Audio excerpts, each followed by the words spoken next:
कैसे हैं आप सब। मैं आपका अपना आज मैं फिर से लेके आ गया हूँ आज का इतिहास और आज के दिन की जो भी ऐतिहासिक घटनाएं, करंट अफेयर है, जीके जीएस है, उन सभी चीज़ों को हम इस क्लास में डिस्कस करेंगे। आज के दिन की महत्वपूर्ण घटनाओं के बारे में भी हम डिस्कस करेंगे। दिवस, उत्सव, जन्मतिथि, पुण्यतिथि, इन सभी चीज़ों के बारे में हम इस क्लास में डिस्कस करेंगे। जो भी अभी तक इस चैनल को सब्सक्राइब नहीं किया है उनसे अनुरोध है आप हमारे चैनल को सब्सक्राइब कीजिए, शेयर कीजिए अपने दोस्तों के साथ। चलिए बिना किसी देरी के क्लास को शुरू करते हैं और आगे बढ़ते हैं। बात करते हैं, आज दिनांक है 3 नवंबर और आज के दिन की हम ऐतिहासिक घटनाओं के बारे में पहले डिस्कस करेंगे। क्रिस्टोफर कोलंबस जो है वो 1493 में डोमिनिका द्वीप की खोज की थी इन्होंने।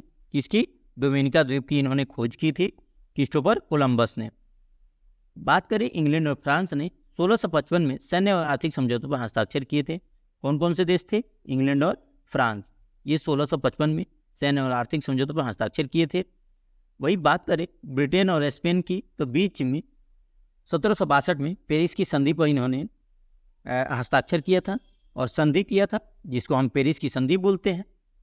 बात करते हैं जॉन एडम्स की, तो 1796 में अमेरिका के राष्ट्रपति चुने गए थे। बात करें नाना राव की मथुरा स्थित संपत्ति को ध्वस्त करने के लिए 1857 में आदेश आया था। किसको? नाना राव जी की जो मथुरा की संपत्ति थी उसको संपत्ति को ध्वस्त करने के लिए 1857 में आज ही के दिन आदेश पारित हुआ था। कनाडा में 1869 में हैमिल्टन फुटबॉल क्लब का अस्तित्व में आया था। कौन?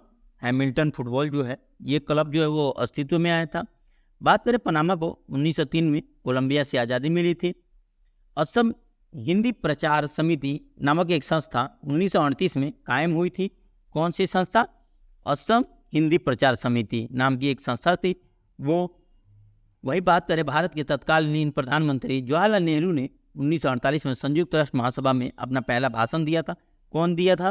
पंडित जवाहरलाल नेहरू जी ने। नेक्स्ट चित्र पढ़ते हैं। बात करते हैं सोवियत संघ ने 1957 में लाइका नाम के कुत्ते को अंतरिक्ष में भेजा था।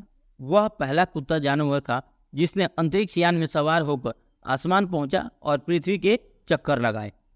क्लियर हो गया? क्या नाम था इस कुत्ते का? कोई कमेंट सेक्शन में बताएगा।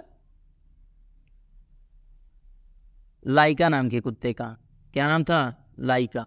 नेक्स्ट चित्र पढ़ते हैं। बात करते हैं तत्कालीन सोवियत संघ ने 1958 में परमाणु परीक्षण किया था। फिर से उन्होंने करना चालू कर दिया है।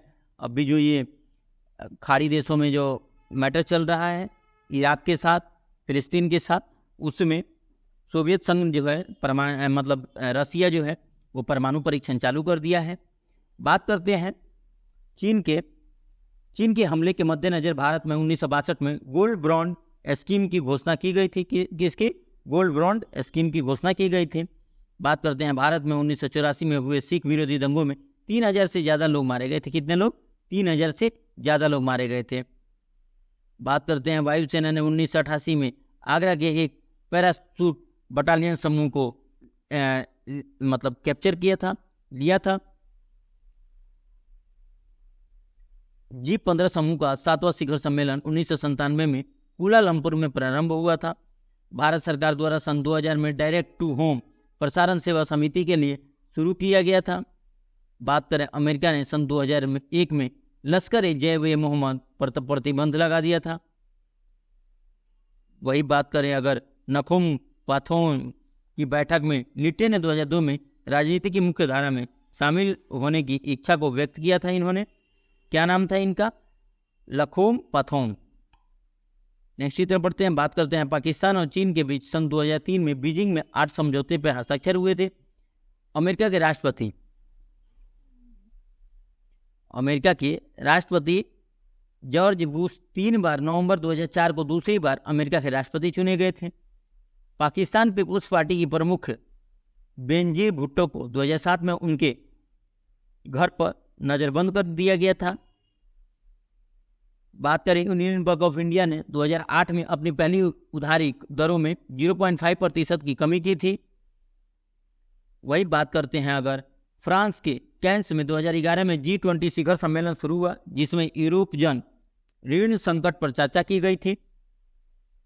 बात करते हैं अमेरिका में हुए आतंकवादी हमले में वर्ल्ड ट्रेड सेंटर गिराए जाने के 13 साल बाद 2014 में उसी जगह पर एक वर्ल्ड ट्रेड सेंटर खोला गया। अब बात करते हैं 3 नवंबर के दिन जन्मे प्रसिद्ध व्यक्तियों के बारे में।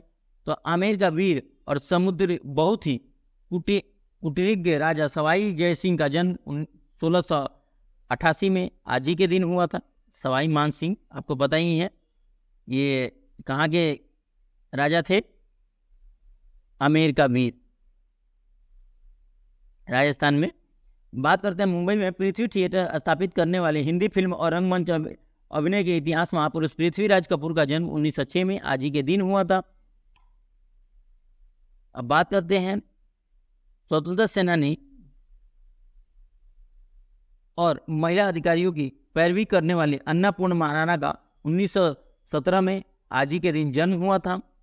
बात करते हैं अस्त्र शास्त्री अमर्त्य सेन जी का 1933 में आज ही के दिन जन्म हुआ था। हिंदी सिनेमा के प्रसिद्ध संगीतकार लक्ष्मीकांत जी का जन्म 1937 में आज ही के दिन हुआ था। और अमर्त्य सेन जी को नोबेल का पुरस्कार कब दिया गया था, आप लोग कमेंट सेक्शन में बताइएगा। बात करते हैं भारतीय निशानेबाज मानवजीत सिंह संधू का जन्म 1976 में आज ही के दिन हुआ था। अब बात करते हैं 3 नवंबर के दिन प्रसिद्ध व्यक्तियों के निधन के बारे में कि 3 नवंबर के दिन किन किन व्यक्तियों का निधन हुआ था। तो परमवीर चक्र पाने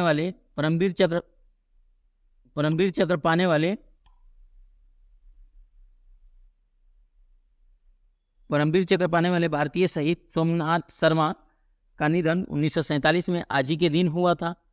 केंद्रीय अफ्रीकी गणराज्य के क्रूर तानाशाह जॉन बेडेल बोकासा का 1996 में आज ही के दिन निधन हुआ था।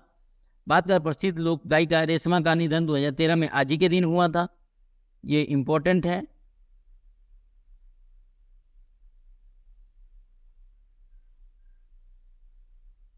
नेक्स्ट की तरफ बढ़ते हैं, बात करते हैं महत्वपूर्ण उत्सव और दिवस के बारे में।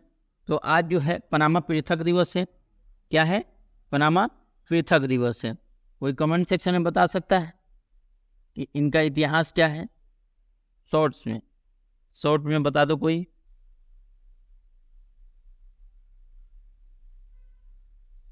किसी को पता?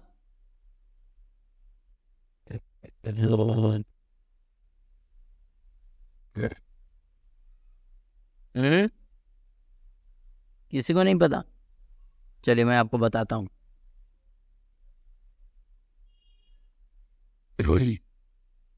3 नवंबर 1903 को। कब?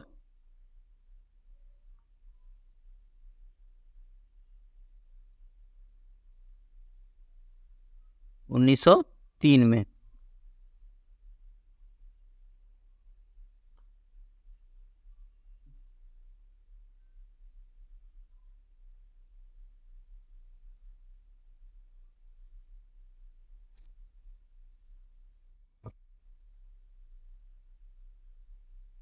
में आज ही के दिन पनामा पृथ्वीकरण दिवस हुआ था।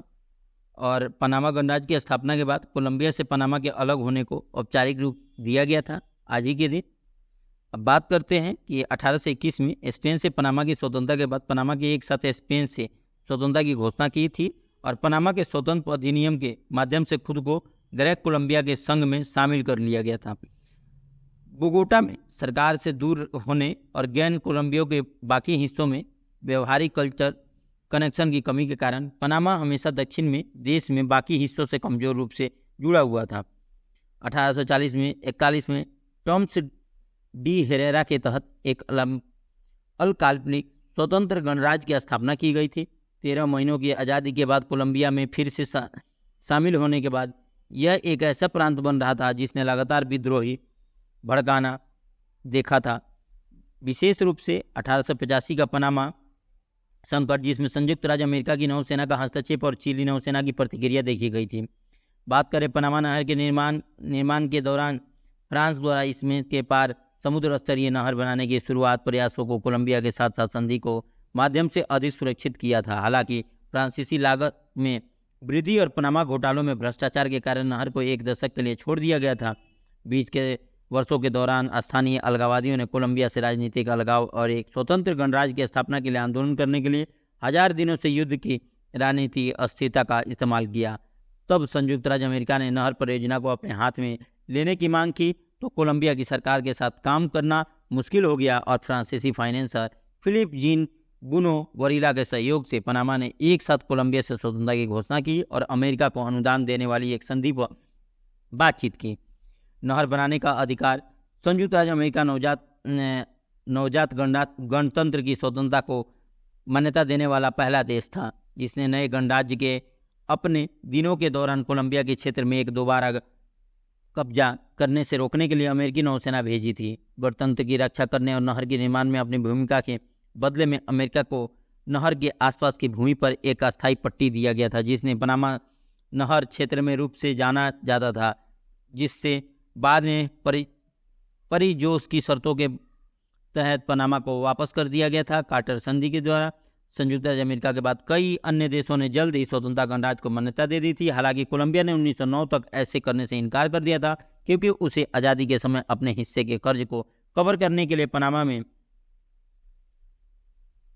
$5 लाख की रियायत मिली थी।